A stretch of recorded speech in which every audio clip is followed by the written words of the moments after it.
Today we're going to dive into looking at the 1855 hanging tender and talk about why it's a great steak option for our customers. The great thing about this product is it's already portioned for us. It comes 28-ounce steaks to a case. They're already trimmed and denuded, so as we look at these, you'll see how cleaned up they are. Some would say that they are steak ready.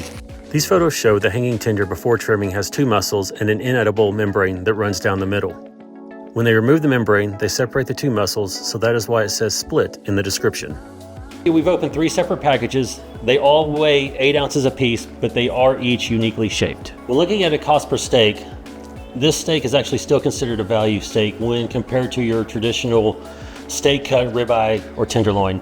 But with this item, you still have that rich beefy flavor and tenderness when cooked. Now that we've talked about some of the benefits and everything of the steak, we're gonna hit them with a little bit of salt and pepper and get them ready for the grill. One thing to remember when cooking this steak is you want to keep it between 125 and 140 degrees. That'll ensure it stays between that medium rare and medium temperature. Doing that will keep it tender and juicy and ready for the plate. Now that we've got these off the grill, we've let them rest for a few minutes, and now it's time to plate.